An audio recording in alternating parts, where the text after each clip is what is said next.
Hey everybody, welcome to Read and Reaction, the articles. So late night, but it's a win, so I wanted to get this out there for everybody. Hopefully you enjoy it. Hopefully hopefully everybody enjoyed the 38-6 win for the Gators. Just a reminder, if you want to support us, we do extra content over at our Patreon channel. That's patreon.com/read and reaction. So on Wednesdays, typically I post a 5 things I think article over there that's not on the Read and Reaction website. And then on Saturdays after the games, do an immediate reaction to the game. And when we do that, you're able to chat with me. You can go ahead and send me messages to ask for certain types of articles on the website, all those sorts of things. So if you're interested, go ahead and check that out over at patreon.com/read and reaction or the website readandreaction.com. This is my reaction article and film study to Florida's win. I'm doing this over here on the YouTube channel, reading all of the articles that are over at Read and Reaction for those people who've requested it. Sometimes I can't get them all up there. I'm trying my best, but especially for these recap articles, want to get them up there. So this is the article: Florida runs over South Carolina, bowl eligibility, defensive identity, and a blowout win. You could make the argument that Florida's 38-6 victory over South Carolina was about the best score that South Carolina could have achieved. That's what the takeaway is when you run over the opponent to the tune of a 374-44 advantage. Florida was already up 24-6 when South Carolina went on a fumble binge, handing the ball over to the Gators 3 straight times in its first 4 plays of the second half, all in Gamecock territory. The fact that the Gators were only able to convert those 3 turnovers into 7 points is a big reason that this was only a 32-point victory. Of course, if you're criticizing the winners in a 32-point victory, it says a lot of things went really, really right as well. Florida's offense opened up the game with 3 straight touchdowns. The Gators' much maligned defense opened up the game with 3 straight stops. In fact, if we don't assign the touchdown on the fake punt to the defense, I don't think we should, then we now have 6 straight shutout quarters from that defense after looking hapless for the first 8.5 games of the season. The result is that Florida is now 6-4, bowl eligible, and is starting to establish an identity on defense. They're now going to be heavily favored to go 7-4 with a trip to Vanderbilt coming up next week, and then we'll have an opportunity to go 8-4 against rival Florida State.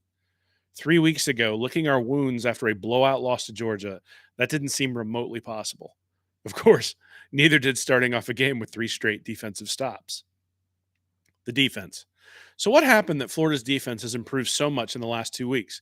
The obvious answer is that the dismissal of Brenton Cox is addition by subtraction. Whether that's true or not is only something folks in that locker room can answer. But what we can definitely see is that the defenders are starting to trust each other to do their jobs. There isn't really a better example of that than South Carolina's second drive.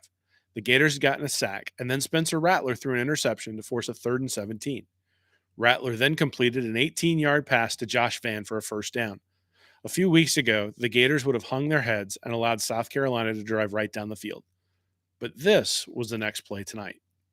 South Carolina runs play action here with Spencer Rattler running out on a bootleg. They're trying to get the running back in the flat on linebacker Ventrell Miller, number 51. But watch what happens. Antoine Powell-Ryland, number 52, realizes what is happening and switches with Miller, taking the running back out of the backfield while Miller lasers in on Rattler. The result is Rattler having to go to his second read while under pressure, resulting in an inaccurate throw. Those sorts of little things were present throughout the performance, and you could tell right from the start, as here was the first third down stop of the game for the defense. This is 3rd and 14. Florida knows Rattler is going to dump the ball off short, and he does just that. Look at all of the room behind Jaden Hill, number 23, if he doesn't make the tackle, and the receiver can get down to the sideline. But Hill maintains his outside leverage, not only making the tackle, but allowing his help, in this case, Princely Human-Meelan, number 33, to arrive. Over and over on this website this year, you've seen Florida allow receivers to get to the outside on third downs, particularly third and long. Hill didn't allow that to happen here, and so Florida was able to get off of the field. This play, though, is my favorite of the game by far.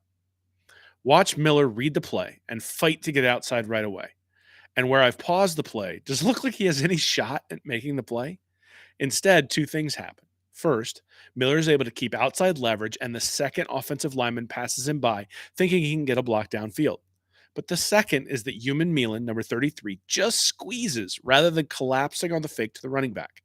Because of that, he's able to alter the path of the wide receiver on the reverse and make him extend out towards the sideline. By that time, Miller has shed his blocker and explodes to make the tackle for a loss.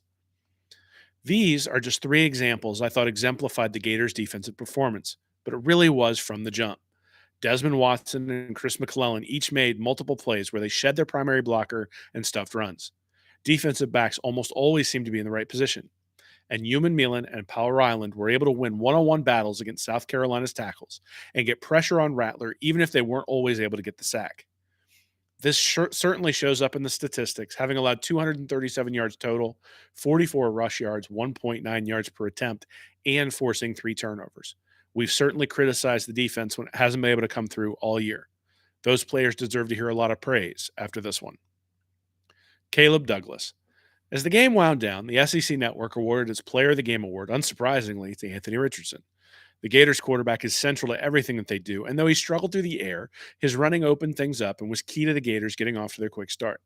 But there is one player I want to make sure we don't gloss over with this win: wide receiver Caleb Douglas. Douglas has been getting a little bit more playing time recently, but he came into the game with only 4 receptions for 87 yards. He had 3 for 53 in this one, but it was the timing of 2 of those catches, along with his play on another key play, that had me pointing him out in this space. The first play I'm going to highlight is a pretty easy play for Douglas, but it does indicate that he and Richardson are on the same page. Richardson started the game inaccurately. South Carolina decided on this 3rd and 10 play to play off coverage and see what his chemistry with the freshman was like. Richardson sees that this is single coverage and that the corner is playing outside leverage. He has to let the inside leverage. He has to let the ball go the minute he hits the back of his drop and before Douglas goes into his break. The throw is right on target, but Douglas runs the route perfectly.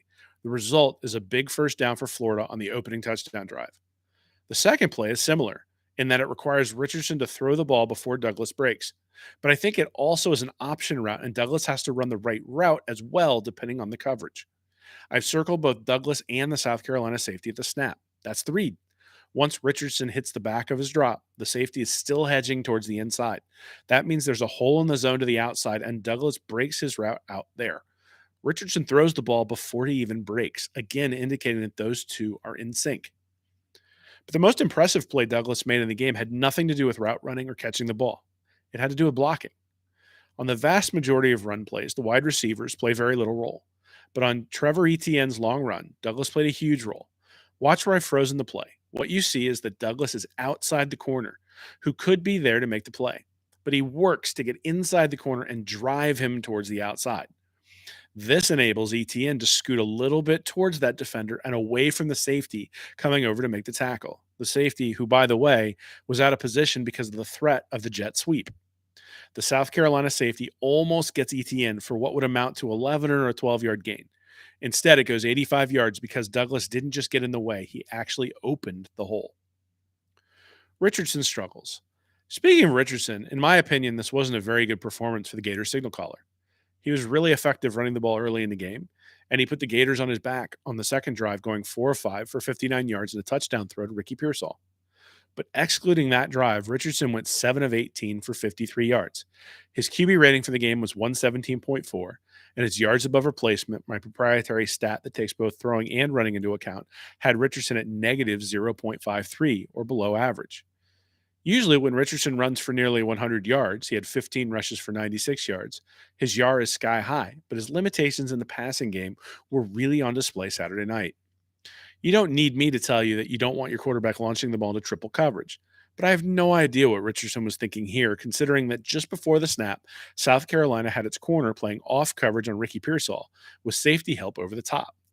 And once you see 3 guys on Pearsall, there has to be someone else open. Indeed, that is the case as Jonathan Odom, number 87, comes open for an easy first down throw. Of course, none of that really mattered against South Carolina. The Gamecocks weren't able to stop Richardson or any other Gator on the ground. Richardson has also stopped turning the ball over, which means that the offense may sputter for a series or two, but it hasn't been contributing directly to points for the opposition. But if you want to know why the offense struggled in the second half and didn't put the game away due to the 3 fumbles, Richardson's a big reason why. Takeaway. Against Florida State or in the bowl game, those sorts of things may matter. It didn't matter against South Carolina, and I suspect it won't matter against Vanderbilt. What does matter is that the Gators are now 6-4 and heading to a bowl. Everyone is now going to get a series of extra practices to further instill the Billy Napier system. And everyone on the team who remembers what it was like to go through the miserable 2021 season under Dan Mullen is now pretty much guaranteed to have a more successful campaign this year. Napier has now exceeded the number of wins that Dan Mullen had last year. A win over Vanderbilt, and he'll eclipse the number of wins the Gators had last year total. Win against Vanderbilt and a sure to be ranked FSU, and Napier will have a pretty solid first year resume, excluding the loss to Kentucky. But this isn't about Napier, it's about the players. These players, particularly on defense, have put up with criticism and abuse from their own fans. Some of it has been fair, but some of it has crossed over into a meanness that nobody should have to endure. The last 6 quarters are proof that these guys are developing and growing. It is proof that this scheme, when run correctly, can thrive at this level. It's proof that these players are not garbage and that teaching away bad habits under the old regime has just taken some time. That has certainly been frustrating at times, and it hasn't been a whole lot of fun to watch and or analyze at times this season. But part of what makes this sport great is that the difference between terrible and great is often just a few things. Florida has Vanderbilt next week, making a 4-4 SEC finish a distinct possibility. Kentucky is at 3-4 in the conference with Georgia on the horizon. While I'll be rooting for the Wildcats because I'm constitutionally unable to root for the Bulldogs, the likely Kentucky loss will put the Gators in third in the SEC East behind 2 top 10 teams. The goal, of course, is to be one of those top 10 teams, and Florida isn't there yet. But the Gators had a choice coming out of the locker room 3 weeks ago, down 28-3 against Georgia. Billy Napier suggested after the game that he thought that halftime may have been a turning point. They've outscored their opponents 96-44 since that point, the scoring differential of a 10-2 team. Texas A&M isn't very good, but Florida got the job done. South Carolina has been better than Florida this year, and the Gators dominated the Gamecocks. The offense ran the ball at will. The defense essentially pitched a shutout. Remember this feeling, because wins in the SEC are special, especially those that are key on the path to establishing yourself as a contender. So that's my take on Florida's win over South Carolina. Obviously, you don't look to the Gamecocks as the beacon of the teams that you want to beat. But Florida's 6-6, now 7-6 over the last 13 meetings with South Carolina. That was one thing with our preseason magazine that Nick Knudsen found and wrote about there, that Florida was 6-6 over the last 12 years coming into this year against South Carolina. And if you're going to be a perennial national championship and SEC contender, that can't be the case. South Carolina is traditionally a third, fourth, fifth, sixth place team in the SEC East. You have to win the East to get the SEC and to get the national championship, which means you've got to beat South Carolina. Now, the same thing's true about Kentucky. The same thing's true about Missouri. The same thing's true about Tennessee. And the same thing is true about Vanderbilt. But you got to win these games, right? These are the games that you just circled on the calendar and said, win for Billy Napier. And he was able to get it done today. So, there are a lot of things that need to improve. Obviously, I was a little bit critical of Richardson in this article, but the reason is that we're now 10 games in. He's now had a ton of starts in the SEC, and those little checkdowns, those little things are the things that are holding him back from being a truly elite college quarterback to being a quarterback who we say, yeah, he was good and he was explosive and he was fun to watch, but he wasn't really great. And, there are opportunities for this team to go from good to great. I think today's performance against South Carolina was a good performance. I don't think it was a great one, even though it was a 32-point win. I think last week's performance, especially in the second half against Texas A&M, was a good performance, but it wasn't necessarily a great performance. And Napier's been talking about getting 4-quarter performances from his team. This was not a 4-quarter performance either. This was something where Florida dominated the first quarter and then sort of rested on his laurels the rest of the game. In many ways, dominated the second quarter as well from a yards per play perspective. So they averaged 9.5 yards per play in the first quarter, 8.4 in the second quarter, but then they only averaged 2.3 in the third quarter. And that was a time when they could have put the game away after all those fumbles. Good teams take advantage of that sort of stuff. Great teams definitely take advantage of that sort of thing. And Florida isn't a great team yet. But that's okay, right? This is the first year for Billy Napier. This is the first year for this team and this system. And it's going to take some time to get to a place where this team can be great. None of us expected them to be great this year. I think we expected them to be good. And we've gotten that against Utah to start the year. And then we had sort of a lull where the team was learning to be good. And now we're starting to see some of those learnings again, some of the hard learnings against Kentucky, against Tennessee, against Georgia. They're not going to face anybody better than Kentucky, than Tennessee and Georgia this year. And so they're not going to be intimidated going out on the field against a team like South Carolina. Certainly won't be intimidated going out on the field against Vanderbilt, and won't be intimidated going out on the field against Florida State either. Florida State's a pretty good team this year, actually. I think they're a lot better than most of us thought they'd be. But are they better than any of the teams Florida has played and played with relatively well? I mean, it's not as though Florida lost by a ton to Tennessee. Tennessee's the number 5 team in the nation. Obviously fell way behind to Georgia, but made that a one-score game there in the second half. And Georgia, Georgia's probably going to end up in the playoff. Both of those teams may actually end up in the playoff when all's said and done. So, look, Florida's growing, Florida's improving, Florida is becoming a good team that we enjoy seeing play. They're still going to be frustrating because they've got so many highs and so many lows.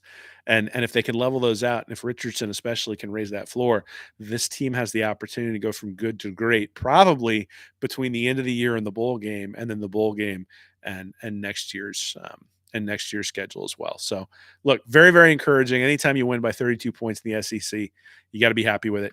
If you'd have told me Florida was going to win this by 32 before and said, you'll be a little bit frustrated, I would have said, yeah, I'm going to take that one. So, so we'll take this win by Florida. We'll put the pelt of South Carolina up on the wall, enjoy it for a week. Got Vanderbilt next week, and an opportunity to do some things again, converting from an average team, which is what Florida was 3 weeks ago, to a good team, which is what Florida is now, to trying to prove that you have the ability to be a great team. And that's really what the next few weeks are going to be, stretching into that bowl game is that good to great transition, and do they have the ability to do that? So with that, that's my take on Florida and South Carolina. Obviously a great day to be a Gator. It's always a great day to be a Gator, but especially when you get a 38-6 victory, it's a great day to be a Gator. So thank you so much for tuning in. Hopefully you enjoy this. Like I said, go over to readandreaction.com to check out the articles we have over there.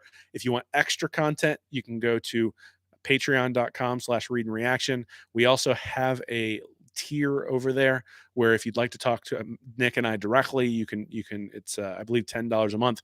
You can sign up there and we'll actually have a phone call with you and talk to you about what's going on with the program. We've done that with a few people. Need to send out a few emails this week and get those set up, but really appreciate your support over there, your support on the YouTube channel. Like and subscribe here if you would. That helps us out. Thanks so much. Go Gators.